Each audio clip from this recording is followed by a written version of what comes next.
হযরত হুসাইন রাদিয়াল্লাহু আনহুকে মুহাব্বত কইরা যেই মায়ের সন্তানেরা তাজরিয়া পাঠ করবে, যারাই মনে করবে হাই হুসাইন আমাকে করতে হবে, আমার শরীরে রক্ত ঝরাইতে হবে, ভ্রান্তির মধ্যে আছেন, ইসলামের ভিতরে আপনি নাই, নতুন করে কালেমা পড়ে আপনাকে ইসলাম গ্রহণ করা ছাড়া মুসলমানের গোরস্থানে আপনার দাফন করা ঠিক না।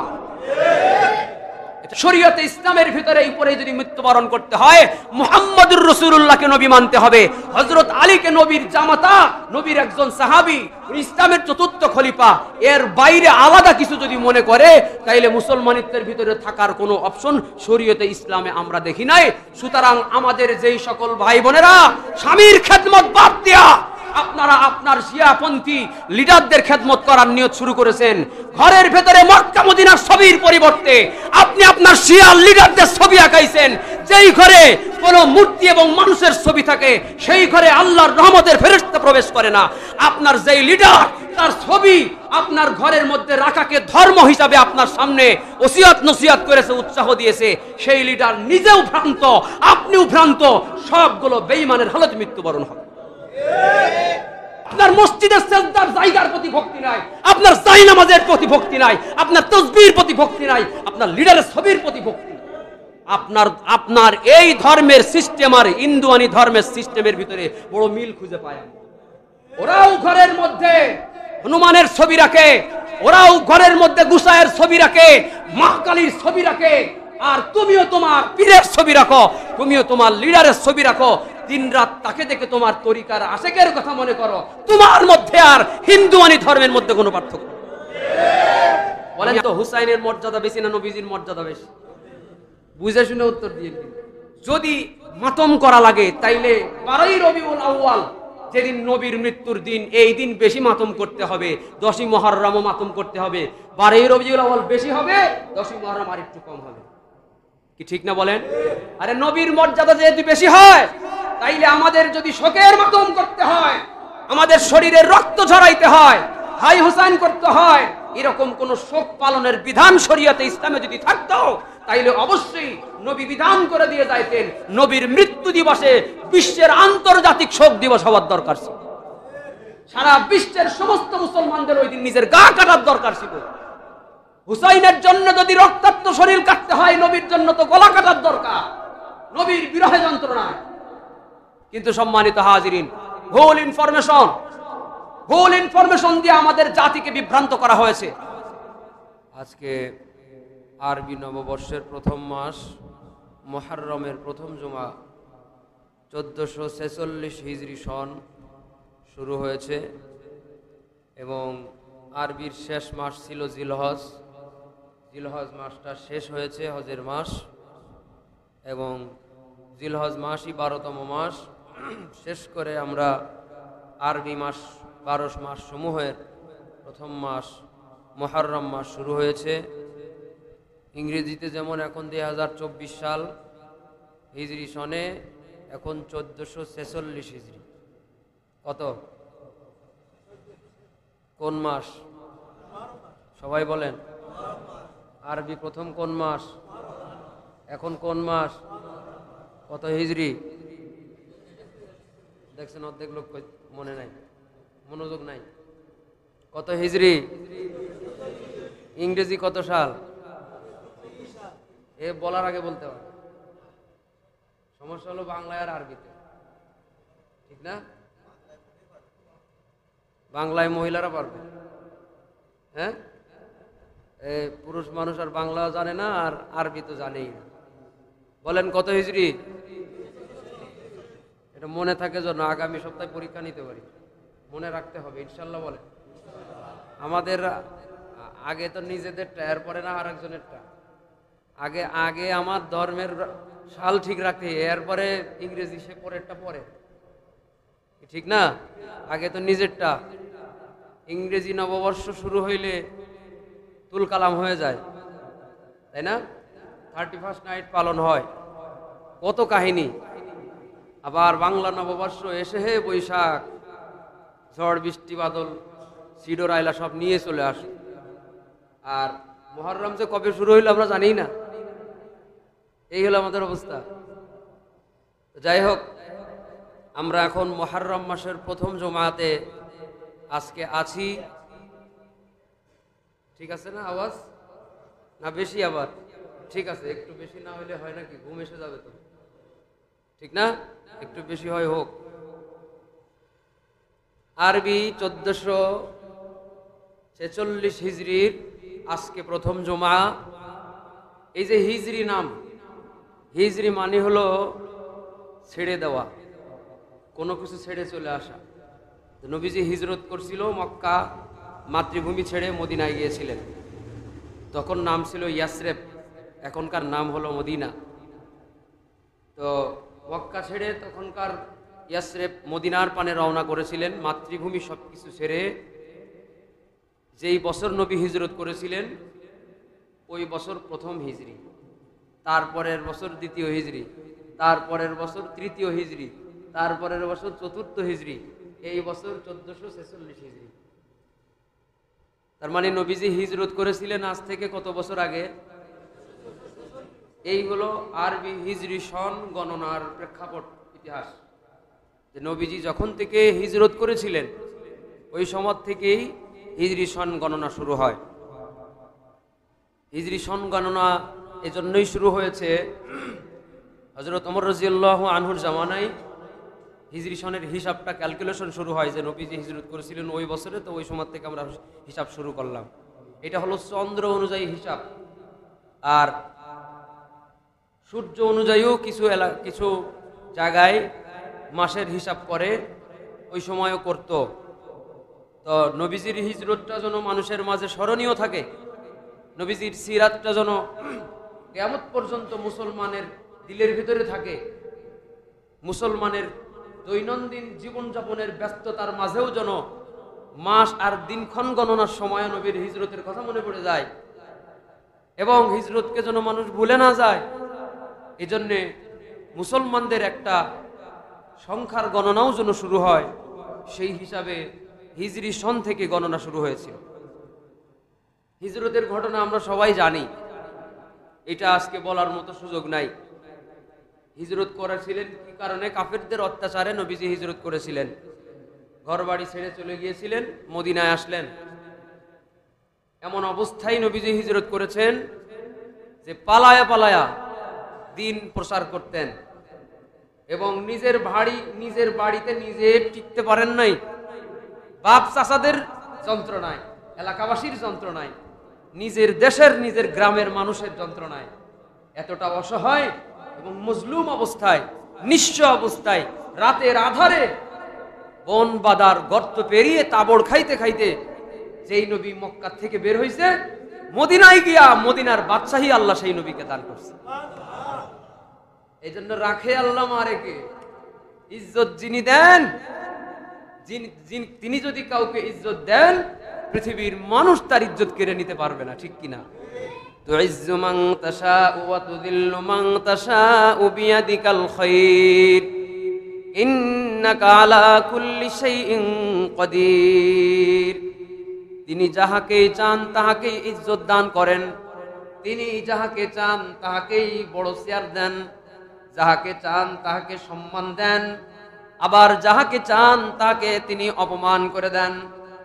যাহাকে চান দুনিয়ার জিন্দেগিতে পুরা হায়াতের জিন্দেগি, সম্মানের জিন্দেগি দান করেন, আবার কারো কারো দুনিয়ার পুরা জিন্দেগিটা অপমানের জিন্দেগি দান করেন, আবার কারোর হায়াতের জিন্দেগি জোয়ার ভাটার মতো, কখনো সম্মান দেন বাড়াবাড়ি করে আবার সম্মান কেড়ে নেন, আবার কখনো অপমান, আবার ভালো অর্জন হয়েছে, ভালো কর্মফল আসার মতো কিছু কাজ করছে তো আল্লাহ তাআলা ফকির মানুষটারে রাজা বানায় দেয়, ঠিক কিনা?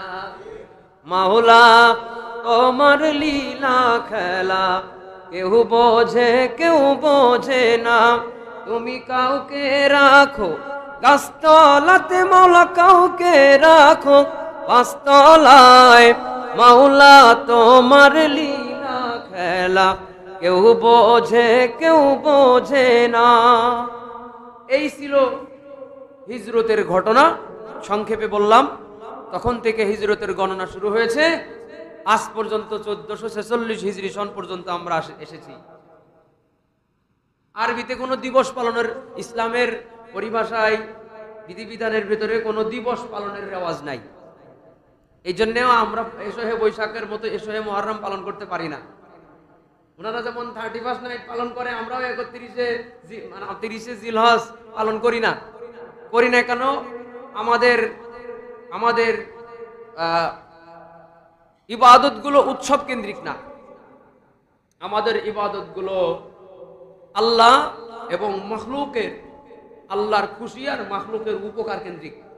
আমাদের ইবাদতগুলো আল্লাহর গোলামি আর সৃষ্টিজীবের উপকার কেন্দ্রিক। আমি একা গান বাজাইয়া 31 নাইট পালন করলাম, বলেন তো এটা আল্লাহ খুশি? এটা কি কোনো মানুষের উপকার আছে? তার মানে আল্লাহ খুশি না, মানুষের উপকার নেই? কোন সৃষ্টিজীবের কোনো উপকার আছে?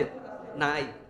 আমরা এসহে বৈশাখ পালন করে পান্তা ইলিশ খাইলাম, 1 প্লেট পান্তা ভাত 1500 টাকা ইলিশ সহকারে খাইলাম বছরে একদিন। বলেন তো গরিব মানুষের কোনো লাভ হয়েছে? দেশের কোন শ্রেণীর মানুষের কোনো লাভ হয়েছে? আল্লাহকে খুব খুশি হয়েছে, নবীজিকে খুশি হয়েছে? এগুলা কোনো ইবাদত হতে পারে না। আমাদের ইবাদত কিসের মাধ্যমে? আশুরার দিন 10ই মুহররম তুমি রোজা রাখো, তোমার রোজা রাখার মাধ্যমে আল্লাহ তাআলা খুশি হয়ে যাবে। সুবহানাল্লাহ। তোমার রোজা রাখার মাধ্যমে তোমার বডি ফিটনেস ভালো হবে, তোমার শারীরিক উপকারিতা হবে। সুতরাং আমাদের দিবস পালন নয়, আমরা ইবাদত করি অযথা নয়। আমাদের ইবাদতগুলো হবে আল্লাহর রাজি খুশি অথবা মাখলুক সৃষ্টিজীবের উপকার কেন্দ্রিক, যার মধ্যে ফায়দা আছে। এর নাম ইসলাম, এর নাম ইন্নাদ-দীনা ইনদাল্লাহি ইসলাম। সবথেকে সেরা ধর্ম আমরা, শুধু কথাই নাই, আমরা কাজেও সবথেকে সেরা ধর্ম। ঠিক কিনা?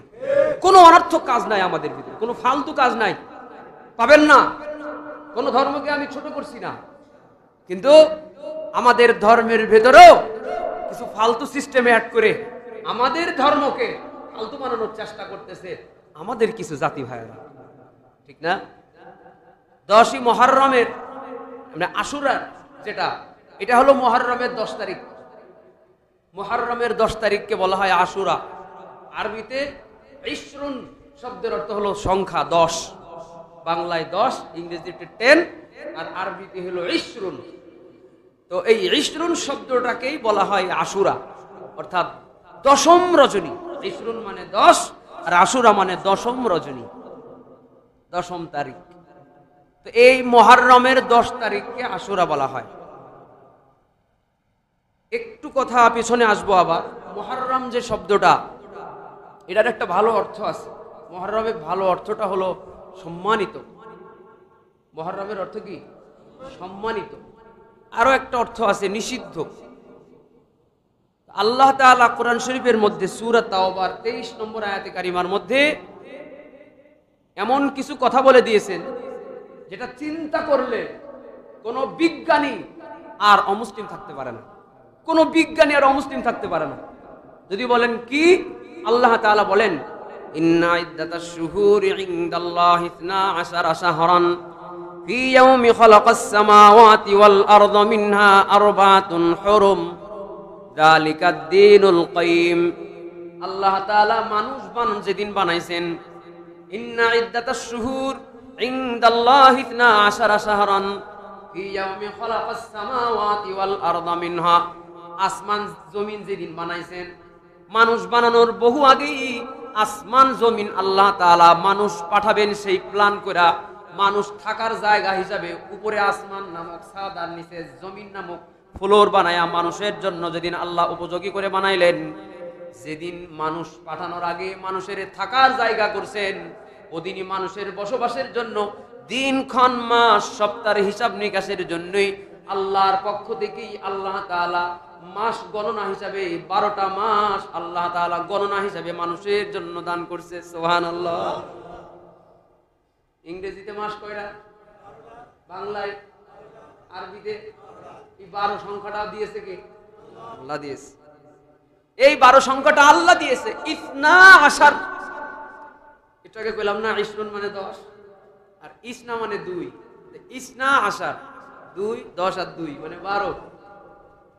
12টা মাস আল্লাহ তাআলা বানাইছেন। ওই দিন বানাইছেন যেদিন আল্লাহ তাআলা আসমান জমিন বানাইছেন। সেদিন থেকে সন্তান দুনিয়ায় আগমনের আগেই এই বাবা যেমন এই সন্তানের সিজারের ব্যবস্থা হইলেও যেন ব্যবস্থা থাকে, নরমালের ব্যবস্থা হলেও যেন ব্যবস্থা থাকে, জন্মের পরেই যেন তার একটা খেতাবালিশ অন্তত পায়। নানি দাদিরা যেমন খেতাবালিশ বানানো শুরু করে, সন্তান দুনিয়ায় আসার আগে এর অভিভাবকেরা যেমন এর থাকার জায়গা করে, আল্লাহ তাআলা মানুষ পাঠানোর আগেই মানুষের জন্য যেমন ঘরও বানাইছেন, মানুষের জন্য আল্লাহ দিনক্ষণও দিয়ে রাখছে। সুবহানাল্লাহ।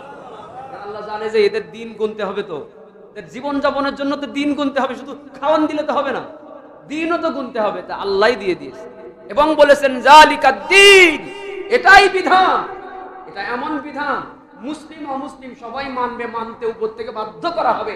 এজন্য পৃথিবীর কোন জাতি মাস 13টা বানাইতে পারে নাই, পারছে? পারবেও না, এটা পারবেও না, কারণ আল্লাহ তাআলা বলে দিয়েছেন জালিকা দ্বীনুল কাইয়্যিম, এটা আমার পক্ষ থেকে চিরচরিত সিদ্ধান্ত। আসমান যেমন আমি যেভাবে আল্লাহ দিয়েছেন ওইভাবে আছে, জমিন আল্লাহ যেভাবে দিয়েছেন ওইভাবে আছে, মাস আল্লাহ 12টা দিয়েছে, মাস 12টাই থাকবে। পৃথিবীর কেউ এই মাস 12টাকে 13টাও বানাইতে পারবে না, 11টাও বানাইতে পারবে না। সুবহানাল্লাহ। এই বিজ্ঞানীরা তো এগুলো চিন্তা করার টাইম পায় না। এই জন্য এই আরবি 12টা মাস সমূহের ভিতরে 4টা মাসকে আবার আল্লাহ তাআলা বিশেষ সম্মানিত করেছিলেন। সেটা হলো জিলকদ, জিলহজ, মুহররম, রজব। এই 4টা মাসে যুদ্ধ বিগ্রহ হারাম ছিল, কাফের মুশরিকরাও যুদ্ধ থেকে বিরত থাকতো। আল্লাহ তাআলা কোরআন শরীফের মধ্যে আয়াতের মধ্যেই বলে দিয়েছেন ফালা তাযলিমু ফীহিন্না আনফুসাকুম ওয়াকাতিলুল মুশরিকিনা কাফাতান কামা ইউকাতিলুনাকুম কাফা। আল্লাহ তাআলা বলেন ফালা তাযলিমু ফীহিন, এই 4টা মাস, সেই 4টা মাসকে আমি সম্মানিত করে দিলাম। এই 4টা মাসে অন্তত মারামারি করবা না, এই 4টা মাসে অন্তত গালিগালাজ করবা না, এই 4টা মাসে একজন আর একজনের ক্ষতি করবা না।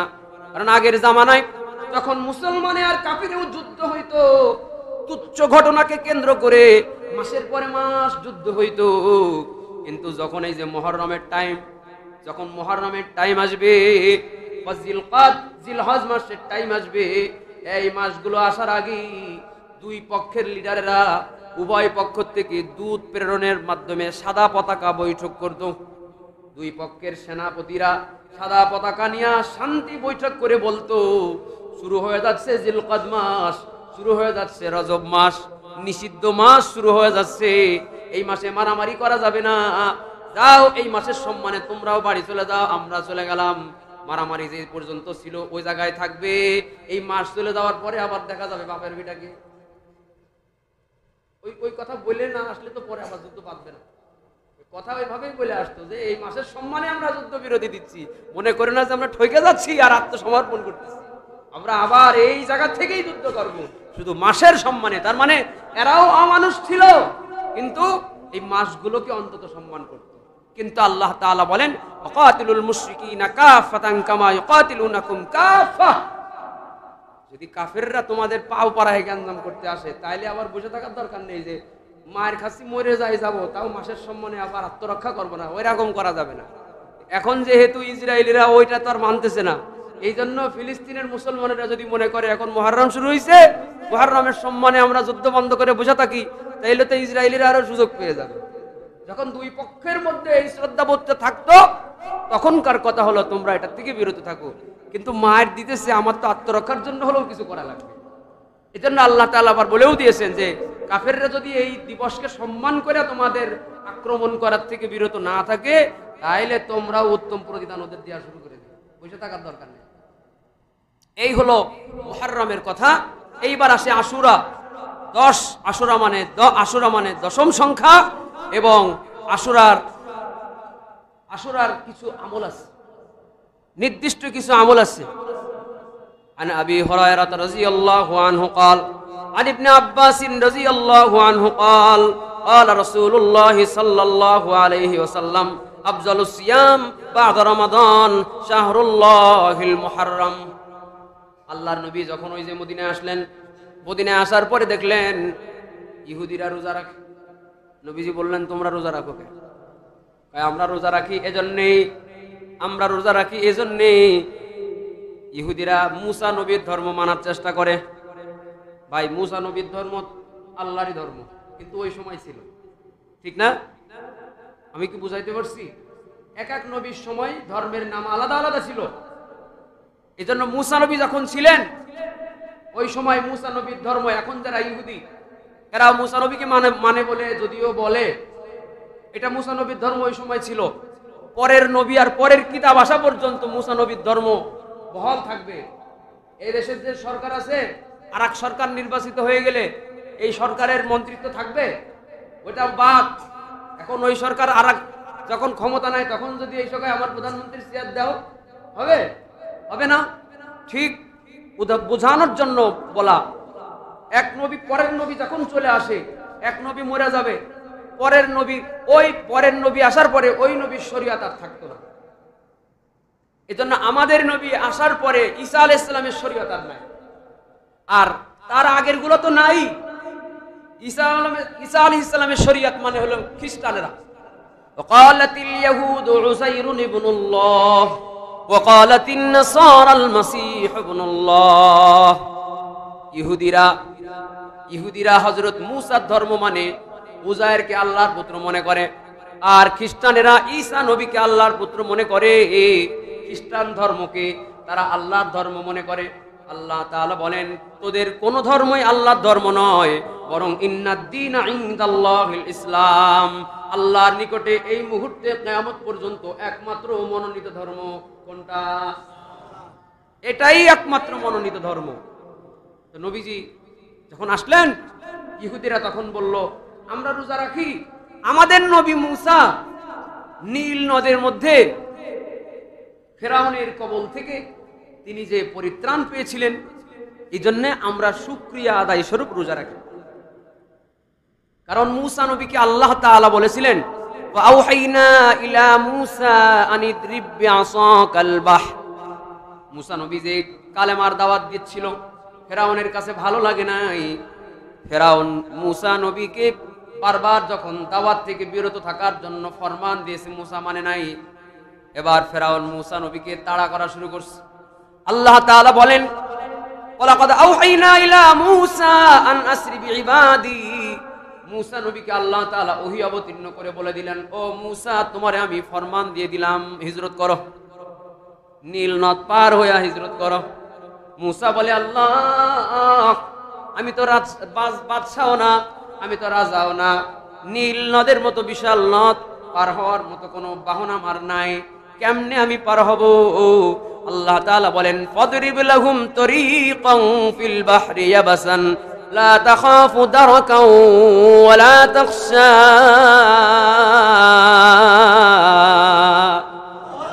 আল্লাহ তাআলা বলেন, মুসা, তোমার কোনো ভয় নাই, আমার দ্বীনের জন্য তুমি মুসা হিজরত করবা। সমুদ্রের নীল নদের মাঝখানে তুমি লাঠি দিয়ে, তোমার হাতের লাঠি দিয়ে আঘাত করবা, সঙ্গে সঙ্গে আমি আল্লাহ ওর ভিতরে পথ বানায় দেব। ওই পথের উপরে তুমি সাহস করে পার হওয়া শুরু করবা। লা তাখাফু দারকান ওয়া লা তাখশা। ডুবে যাওয়ার ভয় করবা না, পেছন থেকে আবার তোমার যে ফেরাউন ধরে ফেলতেছে এই ভয় করবা না, নির্ভয়ে তুমি সামনে আগাইবা। আর কোন ভয় আছে?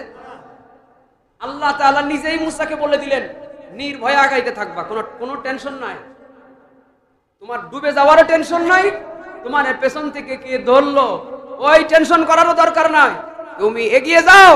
যখন মুসা নবী আঘাত করলেন, আল্লাহ তাআলা পথ বানায় দিলেন। মুসা নবীর দল চলে গেছে পানির ভিতরে, আর ফেরাউনের দল কেবল আসলো, নদীর কিনারায় কেবল আসলো, এসে দেখে হায় হায়, বিরাট রাস্তা। ফেরাউন তো খোদা দাবি করতো। আমাদের দেশে দেখবেন যে কিছু লোক আর একজনের তেলে কি ভাজা খায়, নাকি এটা কয় না, পরের তেলে কি ভাজা খায়, বেগুন ভাজা খায়, পরের তেলে বেগুন ভাজা খায় আর কি, দিয়ে নিজে ক্রেডিট নেয়। বা আমাদের কিছু মানুষ এমন থাকে, নিজের কিচ্ছু নাই, আর একজনেরটা দেখায় দেখায় বলে যে এইসব আমি আমার ক্রেডিট আছে না। তো ফেরাউন ওই টাইপের একটা খোদা আর কি। তো ও আসার পরে এবার যখন দেখে মুসার লাঠির আঘাতে পানির ভিতরে রাস্তা হয়ে গেছে, এই রাস্তাগুলো দিয়ে মুসা যাইতেছে, এইবার ফেরাউন এসে যখন এই কাজ দেখে, ফেরাউন বলে, আমার যারা অনুসারী আছে দাঁড়াও, আগে আমার ক্ষমতা দেখাই তোমাদের। কই কি? কই দেখছো আমি এই জায়গায় আসবো, আমার হুকুমে দেখছো রাস্তা হয়ে গেছে, এই দেখ প্রমাণ। ফেরাউন ও দল বল দেখাইতেছে, দেখ আমি রাস্তা বানাইছি, তোরা ওরা যেন ধরা পড়ে যায়, ওদের ধরার জন্য ওরা গেছে, তো আমরাও ওই রাস্তা দিয়ে যাব, এটা আমার বানানো রাস্তা। দল বলের মগাগুলো কয় তাই তো, আপনি তো বিরাট বড় খোদা, আপনার কথাই রাস্তা হয়ে গেল। আল্লাহ কয় মগারা আয়ের ভিতরে। এবার আল্লাহ তাআলা বলেন ক্বালা কাল্লা ইন্না মাইয়া রাব্বি সায়াহদিন। ওই যে পেছনে ফেরাউনের দল আছে, আর মুসার নবীর উম্মত তো বনি ইসরাইল, খুব তেড়া জাতি, বাংলায় কইলাম আর কি, ঘাট তেড়া জাতি। ওরা মুসার ধর্মের লোক হইলেও ঘাট তেড়া জাতি এরা, বনি ইসরাইল। আমাদের হুজুরেরা কোনো ছাত্র যদি ওই বেশি পেঁচাইলে হয়, ওরে বনি ইসরাইলকে গালি দেয়, তুই এটা বনি ইসরাইলের লোক, তোর বুদ্ধি সব বনি ইসরাইলের মতো পেঁচাইলে। তো মুসা নবী তার কওমদেরকে বলে, টেনশন করো না, ইন্না মাইয়া রাব্বি, আমার সাথে আমার আল্লাহ আছে, তোমাদের এত টেনশন কিসে? সুবহানাল্লাহ। মুসা কয় যে আমি যে এই পানির ভিতরে এসে হাঁটছি, কি আমার পাগলে কামাইছে রে? আমি পানির ভিতরে আসবো? আমার আল্লাহ আমারে বলছে ফাজরিব লাহুম তরিকা, তোমার লাঠির আঘাতে আমি আল্লাহ তোমার পানির ভিতরে রাস্তা বানাই দিব। আমি লাঠি দিয়ে আঘাত করছি, আমার লাঠির আঘাতে যে আল্লাহ পানির ভিতরে রাস্তা বানায় দিতে পারছে, সেই আল্লাহ এই পানির ভিতরে আমাদেরকে হেফাজত করার মালিক। সুবহানাল্লাহ। তোমাদের টেনশন করার কিছু নাই। কওমদেরকে দিয়ে দিলেন সাহস। ফাজরিব লাহুম তরিকা, আল্লাহ তাআলা রাস্তা বানায় দিলেন। মুফাসসিরিনে কেরাম বলেন সে রাস্তাগুলো এমন, এই যে থাই গ্লাসগুলো দেখতেছেন না, ওই পারেও দেখা যায়, এই পারেও দেখা যায়। তো এখন যদি এই জানলার ওই পাশে কেউ দাঁড়ায়, আমরা যেমন তারে দেখতে পারবো, সেও আমাদের দেখতে পারবে। এই পানির ভিতরে যেই রাস্তাগুলো, কেউ কেউ বলছেন 12টা রাস্তা, এই 12টা যে রাস্তা, এক রাস্তার লোক আর এক রাস্তার লোকের আবার দেখতেও পাইতেছে কাছের মতো, এ ওর সাথে কথা কয়, এ ওর সাথে কথা কয়। 12টা লাইন হয়ে গেছে, 12 লাইনের লোক, মুসা নবীর লোক সব পার হইতেছে। আবার এই কাছের এই পাশ থেকে আমি কথা কইলে ওই পাশের লোক তো আমার কথা শুনতে পারবে না, কাছে তার আওয়াজ যাবে না। কিন্তু পানির ভেতরে পানির এমন দেওয়াল আল্লাহ বানায় দিছে যে এই লাইনের লোক ওই লাইনের সাথে কথা কয়, গল্প করতে করতে আড্ডা দিতে দিতে পার হয়ে যাইতেছে। সুবহানাল্লাহ। এমন ভিআইপি কারবার। আমাদের দেশে গ্লাসের দেওয়ালের কথা পাস হয়, গ্লাসের ভেতর থেকে কথা পাস হয় না, কিন্তু মুসা নবীর কওমের জন্য পানির ভিতরে আল্লাহ যে রাস্তা বানায় দিয়েছেন, সেই রাস্তা আবার একজন আর একজনের দেখতেও পায়, একজন আর একজনেরটা শুনতেও পায়। একজন আবার আরেকজনের বলে, দেখো দিন পেছনে কতটুকু ছাড়া আসলাম আর সামনে কতটুকু আছে। পদ্মা সেতু পার হওয়ার সময় আমাদের মাঝে মাঝে এরকম মনে হয় যে সামনে বেশি না পেছনে বেশি, দেখি যে না কাছাকাছি চলে আসছি, নামবো এখনই, কারণ ওর উপরে যে বাতাস, ওই বাতাস সামলানো কঠিন হয়ে যায়। আমি কয়েকদিন আগে ড্রাইভ করে যাচ্ছি, ওই ঝড়ের ভিতরে, বৃষ্টির ভিতরে কয়েকবার পড়েও যাইতে গেছে, এমন অবস্থা হয়েছে। নদীর মাঝখানে, বড় নদী, ব্রিজের মাঝখানে কঠিন বাতাস। যারা ড্রাইভ করছে পদ্মা সেতুর উপরে তারা জানে যে ওই জায়গায় গাড়ি কন্ট্রোল কি জিনিস। বারবার পেছনে তাকায় আর সামনে তাকায়, যে আর কত দূর, আর কত দূর। তো এরা কিন্তু বারবার পেছনে তাকায় আর সামনে তাকায় আর বলে এই তো চলে আসছি। আর ফেরাউনের দল কই? কয় ওই যে ঢুকছে কেবল। এরা যখন পার হয়ে গেল, কয় ফেরাউনের দল কই? এইবার কয় ফেরাউনের দল এখন মাঝখানে আছে। মুসা কয় তোদের কাজ তোরা কর, আল্লাহর কাজ আল্লাহ করবে। সুবহানাল্লাহ। মুসা নবীর কওম যখন উপরে উঠে পার হয়ে চলে গেল, ফেরাউন মনে করতেছে দাঁড়া আমি আসতেছি, দাঁড়া আমি আসতেছি, দাঁড়া আমি আসতেছি। যে পানিকে মুসা নবীর লাঠির আঘাতে আল্লাহ তাআলা রাস্তা বানায় দিতে পারে, সেই আল্লাহ কি পানিকে আগের জায়গায় ফেরাই দেওয়ার ক্ষমতা নেই? আল্লাহ তাআলা পানিকে আবার আগের জায়গায় ফিরিয়ে দিলেন। রাস্তাগুলো বন্ধ হয়ে গেল, কারণ এই রাস্তাগুলো ছিল ভিআইপি রাস্তা, ভিআইপিদের জন্য ওয়ান টাইম রাস্তা, সাময়িক সময়ের জন্য। আল্লাহর হুকুমে মুসার বরকতি লাঠির মাধ্যমে, বাড়ির মাধ্যমে আল্লাহ তাআলা রাস্তা বানিয়ে দিয়েছেন। আল্লাহ তাআলা আবার রাস্তা তখন ধ্বংস করে দিলেন। এবার ফেরাউন, তার দলবল, হামান, অমুক তমুক যারা আছে, কারণ সবাই যখন নাকানি সোবানি কতক্ষণ আর নাকানি সোবানি খায়। নাকানি সোবানি খাইতে খাইতে খাইতে ফেরাউনের যখন পানি খাইতে খাইতে পেট ভরে গেছে, আর তো খাওয়ার মতো জায়গা নাই। এবার বলছে আল্লাহ ভুলই করছি, একবারের জন্য আমারে বাঁচায় দাও, তাইলে আমি মুসার ধর্ম গ্রহণ করব, তোমার প্রতি ঈমান আনবো, খোদা দাবি আর জীবনে করব না। ও আল্লাহ, বিশ্বাস যদি না হয়, এই দেখো আমি এখন কালেমা পড়তেছি। তাই কে যখন ফেরাউন বাঁচার জন্য, কালেমা পড়ার জন্য রেডি হয়েছে। আল্লাহ জিব্রাইল বলে ওর মুখে কাটা মার, এই বেঈমানের মুখে কালেমা আমি আল্লাহর শানে দরকার নাই। জিব্রাইল ফেরাউনের কালেমাটাও পড়তে দেয় নাই। ডুবতে ডুবতে নীল নদের ভিতরে যে ফেরাউন ডুবে গেছে, আজ পর্যন্ত ফেরাউনের কোনো দাফন কাফনের ব্যবস্থাও হয় নাই। সুবহানাল্লাহ। আল-আনা ওয়া ক্বাদ আসাইতা ক্বাবলু ওয়া কুনতা মিনাল মুফসিদিন।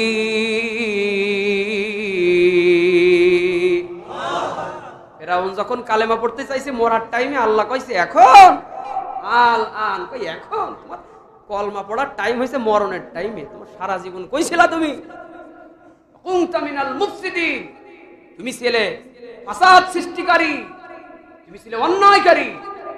এখন ফান্দে পড়ে বগা কান্দে, এখন তোমার আর কোনো কিছুই করার জন্য নাই। এখন তুমি সারা জীবন পাপ কাজ করতে করতে করতে করতে যৌবন নাই, এখন ভালো হয়ে গেছো। তার মানে যৌবন আরো কিছুদিন থাকলে তুমি আরো কিছুদিন পাপিষ্ট থাকতে, এই তো। তোমার আর এখন মারার শক্তি নাই, তাই ভালো হয়ে গেছো।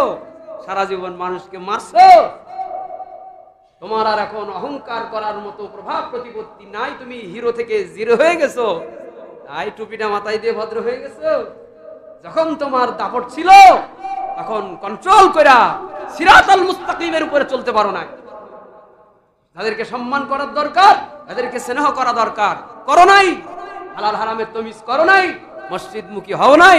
এখন বুড়ো কালে খুব ভালো মানুষ আসতেছে, জোয়ান কালে কি করছে?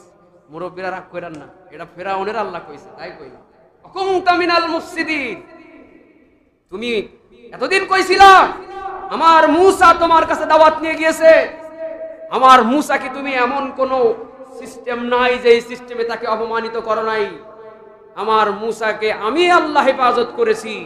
এখন তোমার মতো ফেরাউনের মতো এই ধরনের মানুষের মুখ দিয়ে আমার নামের সম্মানের কালেমাও আমি পড়তে দিতে চাই না।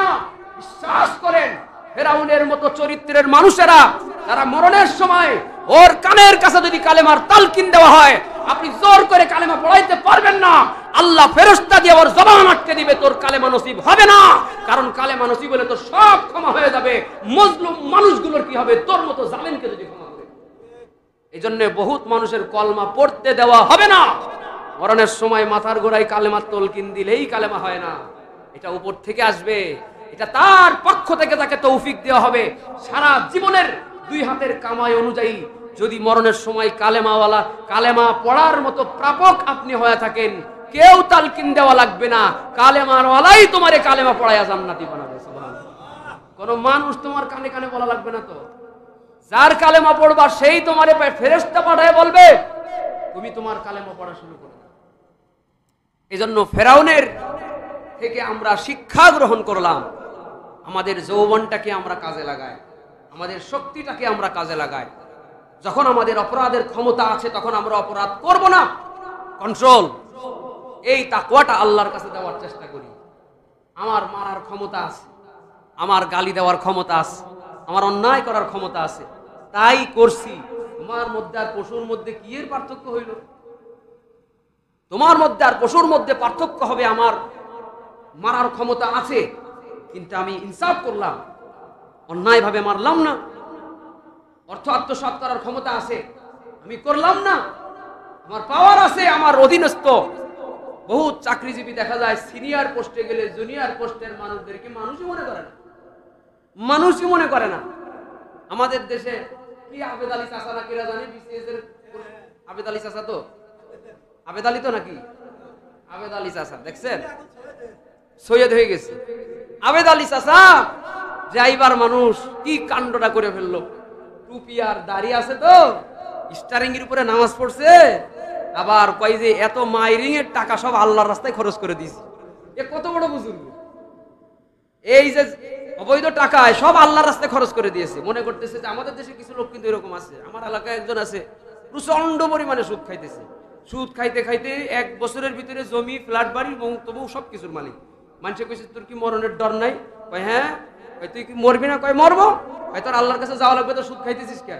কয় সুদ খাবো না তো সারা জীবন, মাপ চাবো তো। কয় কি প্ল্যান? ওই যে এই বাড়ি গাড়ি করলাম, কয়দিন পরে হজ করতে যাব, হজ করে এসে এমন ভালো হব জীবনে 1 টাকাও সুদ খাবো, এরপরে ভালো হয়ে যাব। করছেও তাই, ওর সুদ করে সম্পদের পাহাড় করে হজ করে চলে আসছে। তো এখন কয়টা ট্রাক কিনছে, ওই দিয়ে সংসার চালায়, কয়টা বাড়ি করছে, বাড়ি ভাড়া ট্রাক দিয়ে সংসার চলতেছে। বিরাট থিওরি তার। এরা আসলে আল্লাহরা কি পাগল মনে করে না নিজেরা পাগল? আমার বুঝে আসে কি বুঝ শিখায় আল্লাহকে, আল্লাহকে কি বুঝটা শিখায়? কি চালাক দেখছে, নিজের কত বড় চালাক মনে করে। এইরকম আবেদ আলী চাচার মতো বহুত চাচারা আমাদের দেশে আছে, যারা অবৈধ টাকা পয়সার সম্পদের পাহাড় গড়ে মাঝে মাঝে মসজিদে যায় আর 2-1টা পাবলিক প্লেসে ভিডিও করে দান সদকার ভিডিও পোস্ট করে। এরা মনে করে আমরা অনেক বড় দানশীল, এরা নিজেদেরকে বড় চালাক মনে করে। এই চালাকের দিলের খবর যে আসল মালিকের কাছে আসে এটা ওর খবর নাই। দুনিয়ায় যদি এইরকম ধরা হয় চাচারা, আবেদ আলী, দুনিয়ায় যদি এইরকম ধরাটা হয়, মরার পরে কোন ধারাটা হবে চিন্তা কইরা তারপরে হারাম খাওয়ার নিয়ত করে। কি কথা ঠিক না? মানুষের হক নষ্ট করলে আল্লাহ তাকে দুনিয়ায়ও ছাড়বে না, কবরেও ছাড়বে না। সে দুনিয়ায় হজম করতে পারবে না, দুনিয়াতেই এই সম্পদগুলো আবার ছিনায় নেওয়া হবে এবং তাকে এই সম্পদ ছিনায়াও নেওয়া হবে। এই সম্পদ অবৈধ সম্পদ অর্জনের মতো লাঞ্ছনা এবং শাস্তিও আল্লাহ তাকে দিবেন, ডাবল দুনিয়ায়ও দিবেন, মরণের পরেও দিবেন। একটা বেঈমান যারা টাকা পয়সা সম্পদ জনগণ আর রাষ্ট্রের সম্পদ অন্যায়ভাবে আত্মসাৎ করেছে, একজন আত্মসাৎকারীর মরণও ভালো হয় না, একজন আত্মসাৎকারীর মরণও ভালো হয় না। যত বড় পাওয়ারেই থাকুক, ওর যখন ফলাফল আসার টাইম হয়ে যায় প্রয়োজনে ওর চেয়ার কেড়ে নেওয়া হয়, কিন্তু ওর ফলাফল আল্লাহ দিয়েই দেয়, ওর জেলের ভাত আল্লাহ খাওয়াই সারে। কথা বলেন ঠিক কি? আল্লাহ তাআলা আমাদেরকে ইনসাফ করার তৌফিক দান করেন, বলেন আমিন। তো মূসা কালিমুল্লাহ এই যে ফেরাউনের কবল থেকে যেদিন রক্ষা পাইলেন, ফেরাউন মরে গেল, মূসাও রক্ষা পারলেন। এই দিনটা ছিল ওই দিন যেদিন ছিল আশুরার দিন। এই দিন ছিল 10ই মুহররম, আশুরার দিন। নবীর কাছে ইহুদিরা তখন বলে, আমাদের নবী মূসা ফেরাউনের কবল থেকে এই দিন নিরাপদে নদী পার হয়েছিলেন এবং ফেরাউনকেও আল্লাহ ধ্বংস করে দিয়েছিলেন। এই জন্যই শুকরিয়া আদায় স্বরূপ আমরা রোজা রাখি। আমার নবী তখন বলেন, মুহাব্বত কইরা যে তোমরা রোজা রাখছো মূসার প্রতি, তোমরা ইহুদিদের থেকে আমি মুহাম্মদ এবং আমার অনুসারীরা আমরা আরো বেশি হক রাখি। মূসা তোমাদের থেকে আমাদের বেশি আপন, কারণ আমি এখন আল্লাহর ধর্ম নিয়ে আসি, মূসা ওই সময় আল্লাহর ধর্ম নিয়ে আসে। সুতরাং আমারও যে ডিউটি মূসার সেই ডিউটি ছিল, আমরা একই জাতি ভাই। সুতরাং মূসা আর আমার মধ্যে নবী ভাই ভাই। মূসার প্রতি তোমাদের মতো ইহুদিদের থেকে আমার মহাব্বত বেশি, এই জন্য আজকের থেকে আমিও রোজা রাখা শুরু করে দিলাম। সুবহানাল্লাহ। এই জন্য 10ই মুহররম আশুরার দিন রোজা রাখতে হবে। হাদিস শরীফের মধ্যে আল্লাহর নবী বলেন, হযরত আবু হুরায়রা রাদিয়াল্লাহু আনহু থেকে বর্ণিত, আশুরার রোজা যে রাখবে আল্লাহ তার বিগত 1 বছরের গুনাহ মাফ করে দিবেন। এটা হলো অত্যন্ত ফজিলতপূর্ণ একটা ইবাদত। তবে নবীজি বলেছেন, যেহেতু ওরা ইহুদিরা একটা রোজা রাখে, আমরা 2টো করে রাখবো। কেন 2টো করে রাখবো? মান তাসাব্বাহা বিকাউমিন ফাহুয়া মিনহুম, যেন ওদের সাথে আমাদের কোনো সাদৃশ্যতা না হয়ে যায়, ওদের সাথে আমাদের মিল না হয়ে যায়। ওরা একটা রাখে, এজন্য আমরা 2টো রাখবো। হয় 9-10, নয় 10-11, হয় 9-10, নয় 10-11। আশুরার রোজা রাখার নিয়ত করেন, আল্লাহ তৌফিক দিক, আমিন বলেন। নিয়ত করছেন তো? নিজেরাও নিয়ত করব, বাড়ির মানুষদেরকেও রাখার নিয়ত করব। আমিও নিয়ত করেছি, আপনারাও নিয়ত করেন। মিনিমাম 2টা, কয়টা? 9-10 অথবা 10-11, এই 2টা রোজা আমরা রাখার চেষ্টা করব। আল্লাহ তৌফিক দিক, আমিন। এখন কথা হলো, আশুরার দিনে আমাদের দেশে কারবালার ইতিহাস সামনে নিয়ে বলা হয় যে কারবালার কারণেই আশুরাকে সম্মানিত করা হয়েছে। আসলে কারবালার কারণে আশুরা সম্মানিত হয় না, বরং কারবালার ঘটনাটা আশুরার দিনে হওয়ার কারণে কারবালার মর্যাদা বেড়ে গেছে। আমি কি বুঝাইতে পারছি? আপনি এই মসজিদে আসার কারণে মসজিদের মর্যাদা বাড়ে নাই, বরং আপনি মসজিদের ভিতরে আসার কারণে আপনার কপাল খুলছে। কি কথা ঠিক না? এখন সম্মান আপনার বেশি না মসজিদের বেশি? মসজিদের বেশি, ঠিক না? যদি বলতাম আপনি এই মসজিদে আসার কারণে এই মসজিদের সম্মান বেড়ে গেছে, তাইলে মসজিদের থেকে আপনার সম্মান বেশি। আর যদি বলি আপনি মসজিদে আসার কারণে আপনার কপাল খুলছে, মসজিদের ওসিলায় আপনার কপাল খুলছে, তার মানে বোঝা গেল সম্মানিত মসজিদ বেশি, মসজিদের কারণে মুসল্লির সম্মান বেড়ে গেছে। ঠিক এই 10ই মুহররম আশুরার দিন, এটা অতীত থেকেই সম্মানিত একটা দিন, অতীত থেকেই সম্মানিত একটা দিন। মুসা নবীর এই ঘটনা ছাড়াও ঐতিহাসিক বহুত ঘটনা আছে, বললে অনেক সময়ের ব্যাপার হবে। বিভিন্ন নবী রাসূলদের ঐতিহাসিক যে ঘটনাগুলো, যেমন ইউনুস নবীকে মাছের পেট থেকে পরিত্রাণের দিন, এরকম অনেক ঘটনা বলা যাবে। নূহ নবীকে এই কিস্তির থেকে, বন্যার কবল থেকে পরিত্রাণের দিন, এই সমস্ত ঘটনাগুলো আল্লাহ তাআলা 10ই মুহররমে ঘটাইছিলেন। সুতরাং এ কারণেই 10ই মুহররমকে, আশুরাকে আল্লাহ তাআলা সম্মানিত করেছেন। আগের থেকেই কোরআন হাদিস দ্বারা সাবেত হওয়া সম্মানিত মাস এটা এই দিনেই যেহেতু হযরত হুসাইন রাদিয়াল্লাহু আনহু শহীদ হয়েছে, সুতরাং এই দিবসের কারণে হুসাইনের শাহাদাতের মর্যাদাও বেড়ে গেছে। সুবহানাল্লাহ। বিষয়টা এইরকম না যে হুসাইন শাহাদাত লাভ করেছে এই দিনে বলে আশুরার সম্মান বেড়ে গেছে, আশুরার কারণে হুসাইনের সম্মান বেড়েছে, হুসাইনের শাহাদাতের মর্যাদা বেড়েছে। কি ঠিক না? আমাদের দেশে শোকের মাতম হবে 10ই মুহররমের দিন, শোকের মাতম হয়ে যাবে, তাজিয়া তাজরিয়া, তাই তো? এরা হলো তাজরিয়া করবে, তারপরে হাই হোসেন করবে, এই যে কাজগুলো তারা করে থাকে, এদের ব্যাপারে আল্লাহর নবীর বাণীটা আমি আপনাদের শোনায় দেব। আন ইবনে মাসউদ রাদিয়াল্লাহু আনহু قال رسول الله صلى الله عليه وسلم ليس منا من ضرب الحدود وشق الجيوب ودعا بدعوة الجاهلية متفق عليه। নবী বলেন, সেই ব্যক্তি আমার দলে দলভুক্ত নয় যে শোকের সময়, মাতমের সময় গালে আঘাত করে। কি করে? গালে আঘাত করে, বুকের কাপড় ছিঁড়ে, কি করে? বুকের কাপড় ছেড়ে, এবং জাহেলিয়াতের নাই ডাক ছাড়ে, বিভিন্ন গান, শোকের যত মাতম আছে আর কি, এই কাজগুলো শুধু হাই হুসাইন গ্রুপ না, বাড়ির মানুষ মারা গেলেও এই 3টা কাজ, এই টাইপের কাজ যারা করে, নবী বলেন লাইসা মিন্নি, সে আমার দলের লোকই না, সে আমার দলের অন্তর্ভুক্তই না। আর যে নবীর দলের অন্তর্ভুক্তই না, সে নবীর শাফাআতি পাবে না। এত শোকের দরকার নাই। বলেন তো, হুসাইনের মর্যাদা বেশি না নবীজির মর্যাদা বেশি? বুঝে শুনে উত্তর দিয়ে, হুসাইনের মর্যাদা বেশি না নবীজির মর্যাদা বেশি?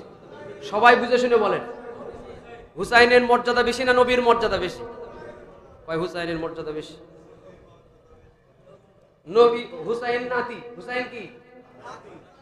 আর নবী কি? নবী না না। এবার বলেন, সম্মান বেশি কার, নবীর না হুসাইনের? নানার না নাতির? নানির কোনটা?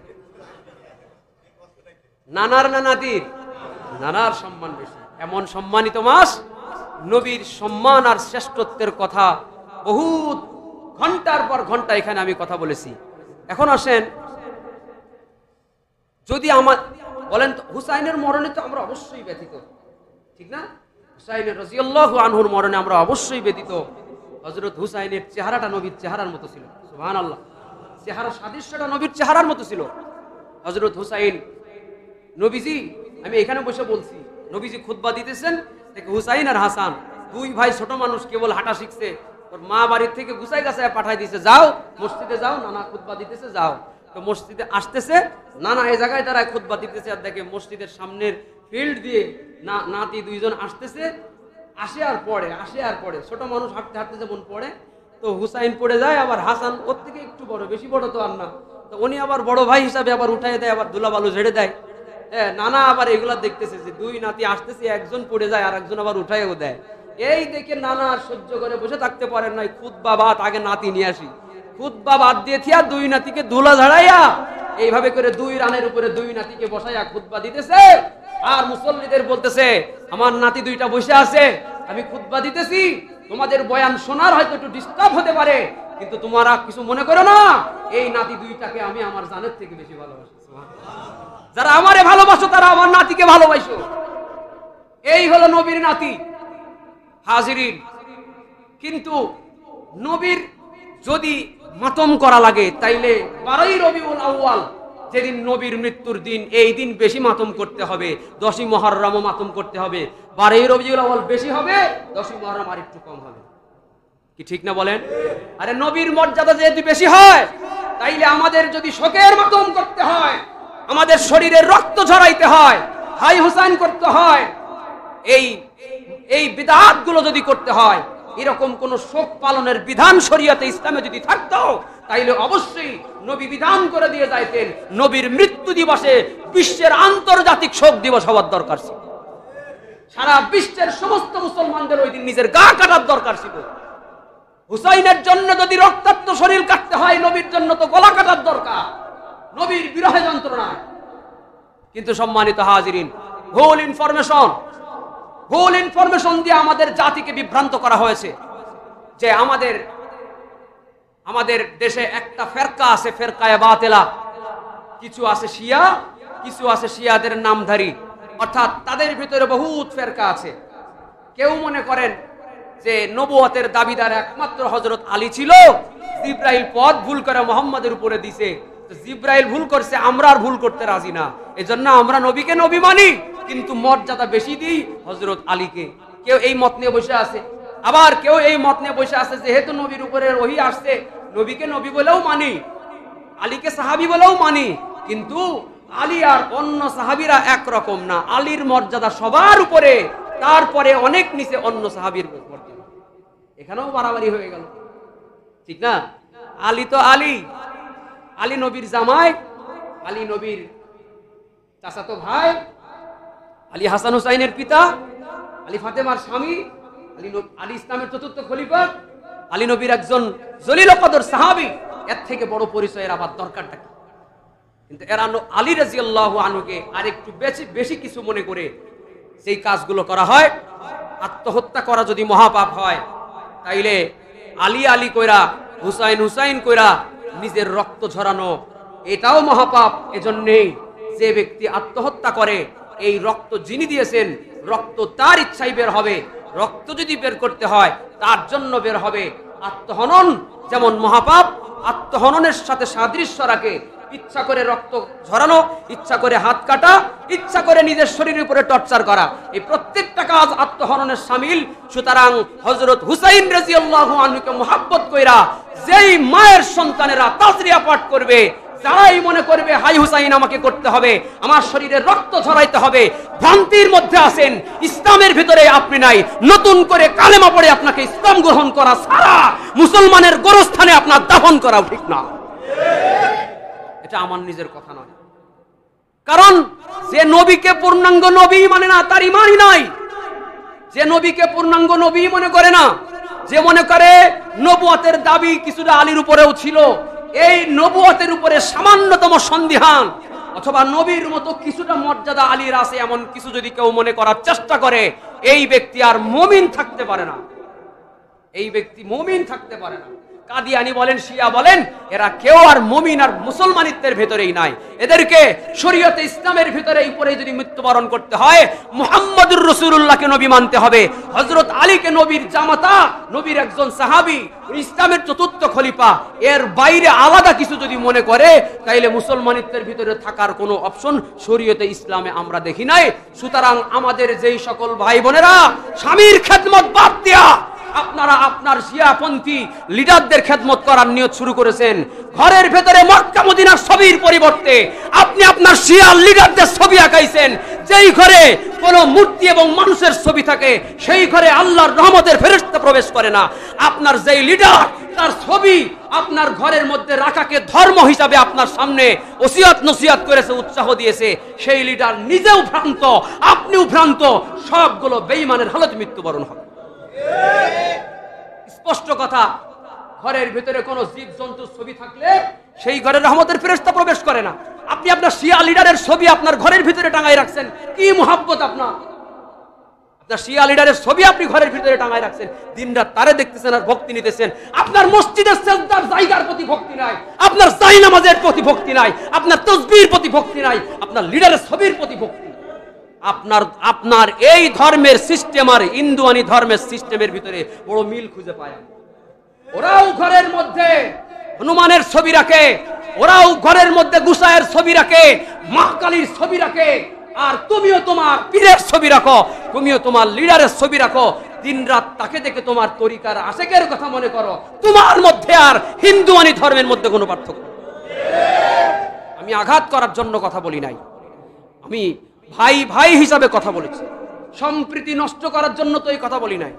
আমার ভাইরা, সারা বছর তো এই ওয়াজ করবো না, এই 10ই মুহররমের দিন আমার দেশে এই শিরিক বিদআতে ভরে যাবে, এই কথাগুলো আমাদের বলতে হবে।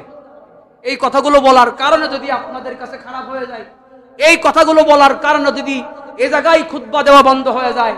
এর আগে আপনাদের মাহফিলে বয়ান করতে উঠলাম, আমাকে বলা হলো প্রশাসন থেকে শিয়াদের ব্যাপারে কোনো কথা বলা যাবে না, নিষিদ্ধ এসছে, মানলাম, কিন্তু বছরে একবার আমাকে বলতেই হবে, নাইলে এ জায়গার খেতাবাদ চলে যাওয়ার ভয়ের আগে আগুনের কেসি দিয়ে আমার জিহ্বা কেটে দেওয়া হবে। ওই জাহান্নামের আগুনকে আমি বড় ভয় করি, এজন্য হক কথাটা দাওয়াতের নিয়তে হলো আমাদেরকে বলতেই হবে। এজন্য কষ্ট নিবেন না, কেউ কষ্ট নিবেন না। আপনারা আমার ভাই, আমাদের যাদের আপনজন, পরিবারের মানুষ, মহব্বতের মানুষ, বন্ধুজন, ভুল পথে যারা পা বাড়িয়েছে, শত্রুতা নয়, বুকে টেনে ভালোবেসে ভুলগুলো ধরিয়ে দিন। সমালোচনা নয়, গীবত শিকায়েত নয়, বুকে টেনে ভালোবেসে তাদেরকে ধরিয়ে দিন। তুমি ভুল পথে পা বাড়িয়েছো, তুমি সিরাতাল মুস্তাকিমের উপরে আসো, তুমি মসজিদমুখী হও, তুমি আহলে সুন্নাত ওয়াল জামাতের আকীদার ভিতরে চলে আসো, তুমি নবীর খতমে নবুয়তকে অস্বীকারীদের অন্তর্ভুক্ত হও না, বাড়াবাড়িদের অন্তর্ভুক্ত হও না। এটাই আমি চেয়েছি, সবাই যেন ফিরে আসে। কোনো মারামারি, কোনো ঝগড়া, কোনো গীবত, কোনো গ্যাঞ্জাম, কোনো বিরোধিতা আমার মাকসাদ নয়। আমি দিলের ভিতরে দরদ নিয়ে কথা বলি, গরমটা হোক আর নরমটা হোক, কথা যেটাই হোক, দিলের ভিতরে দরদ নিয়েই আমার ভাইয়েরা যেন ফিরে আসে, সেই ভালোবাসা নিয়ে কথা বললাম। আল্লাহ তাআলা আমার দেশকে এই 10ই মুহররমকে কেন্দ্র করে যত শিরিক, যত বিদআত, এগুলোর থেকে মুক্ত রেখে রোজার মাধ্যমে আশুরা পালন করার, অতিবাহিত করার তৌফিক আল্লাহ আমাদেরকে দান করুক, আমিন।